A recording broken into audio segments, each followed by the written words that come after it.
Good morning, children. I hope you have seen the previous video, right? And obviously, in the previous Google Meet class, children, we have discussed about the stages, right? The factors responsible for the origin of the state. So there were various factors responsible for the origin of the state, right, children? And we did. How come these factors were responsible, right, children?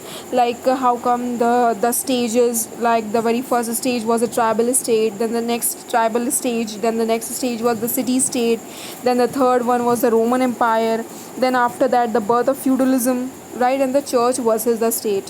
So these two were left, though we'll be completing right in the next Google Meet, children.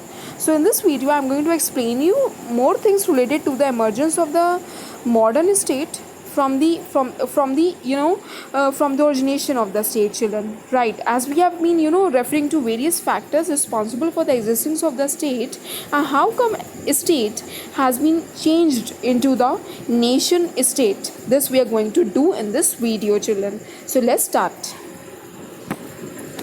So children, Renaissance, let's see now. The responsible for the state is the most important factor was the Renaissance, children, and the Reformation. Renaissance and Reformation is not a new thing to us, children.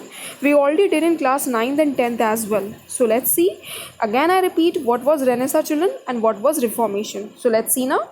The Renaissance was a period in Europe between the 14th and 16th century. Renaissance and its broader meaning implied the revival of the classical learning and involved the transitional movement in Europe of the 15th and 16th century, which changed the medieval outlook into a modern one. It involved a humanistic revival of classical influence expressed in the flowering of the art and literature and the beginning of the age of science. It gave a new birth to human mind. It was that transitional movement of Europe which swept away medieval divinism, pessimistic view of life, superstition, blind faith, feudal economic system, and internationalism, and in their places substituted scepticism, humanism, emancipation, self expression, and nationalism. Renaissance influenced all aspects of life. Politically, it led to the growth of a strong spirit of nationalism in European country, quite distinct from papal internationalism and the feudal system of the medieval period.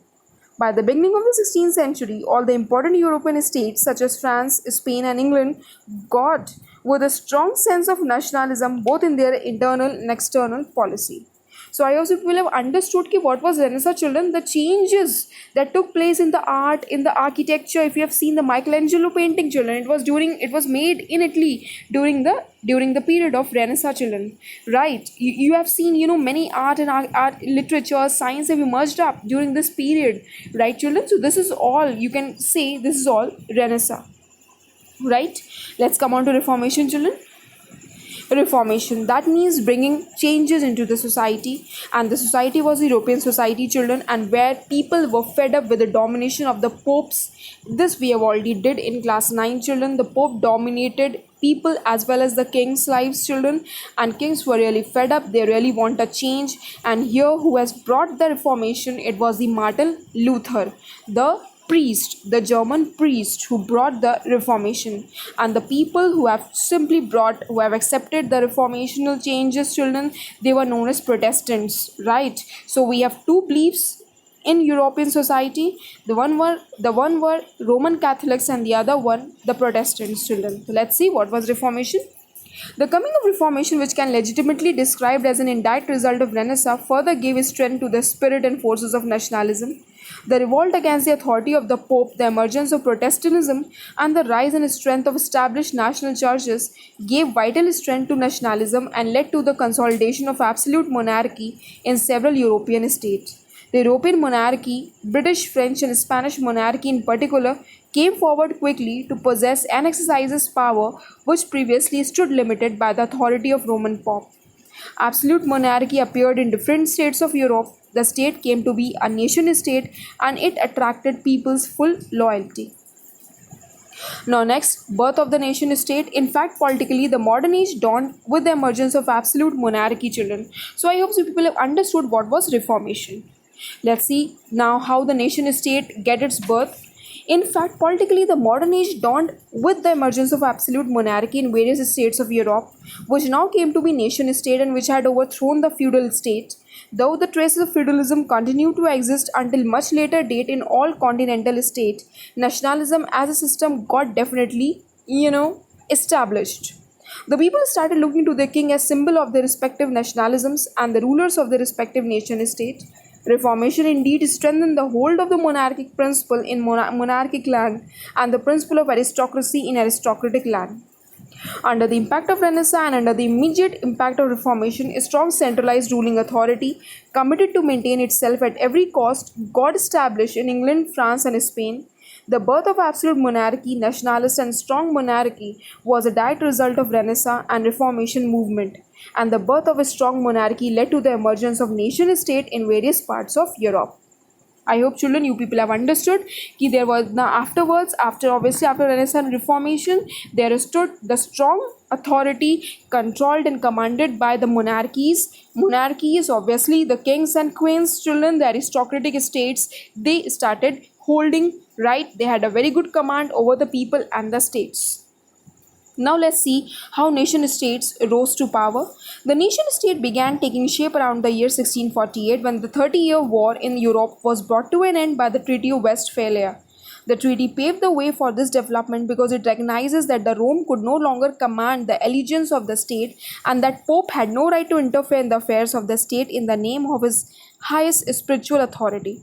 The state as such emerged supreme in its territory with the power to command its people in both secular and temporal sphere. The concept of sovereignty of the state got full recognition. Relation among nations came to be conducted by sovereign state for securing their respective interest in relation with the other state. In the era of imperialism, even the use of power of the state for dominating other state came to be recognized as a right of the state. In the 17th, 18th, and 19th century, the rise of nationalism as a basis principle of nation-state got a worldwide acceptance. The rise of the modern nation-state in England, and which nationalism became co-equal with the idea of individual liberty and popular participation in public affairs. The American Revolution 1776 and the French Revolution 1789 gave strength to the concept of nation-state, fortified with the spirit and philosophy of nationalism. Napoleon Bonaparte, however, transformed nationalist sentiments into an expansionist ideology and used his citizen army score victory after victory in Europe and Middle East. Unfortunately, he was defeated in 1815 by the forces of nationalism he had helped to awaken. Right, children, we have seen how the nation states have been emerged so far, children.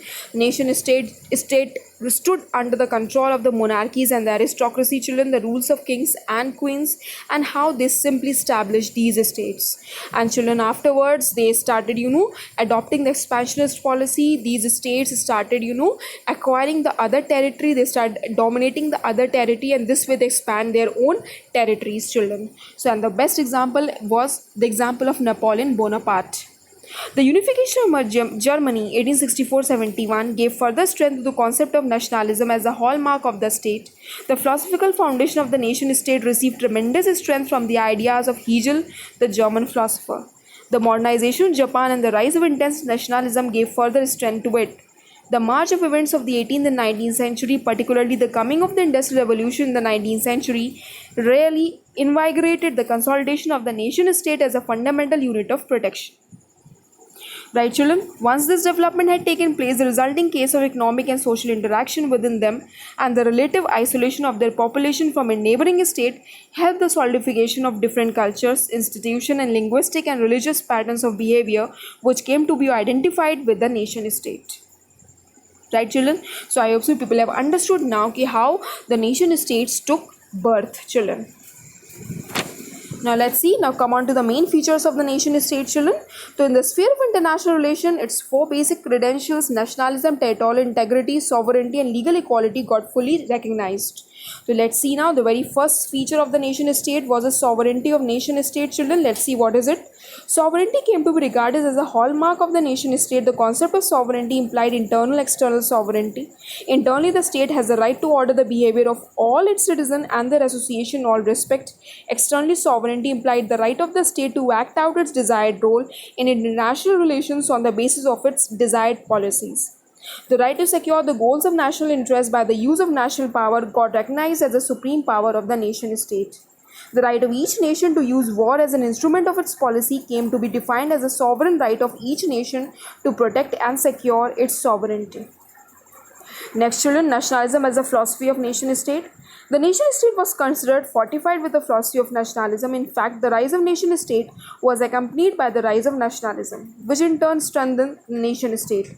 Nationalism grew steadily to advocate an identification of the individual with children, with obviously with the state. The political socialization process of the individual inculcated the value that every person was citizen of the state by birth, that as a citizen one derived all rights and benefits from the state, and that as a citizen one was bound to obey and defend the state. It was accepted and that the state provide innumerable services to its citizen in return for obedience to its law. The resulting faith of the individual in his state and his love for it gave rise to strong nationalism.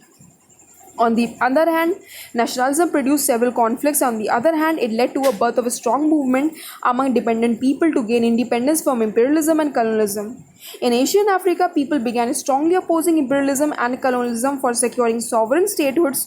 They were strongly motivated by the desire to establish their own sovereign nation state.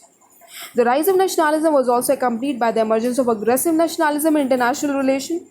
This development acted as a big reason for the outbreak of war among nations. The two-world war came mainly due to rise of intense aggressive and militant nationalism of some state, particularly their dictator.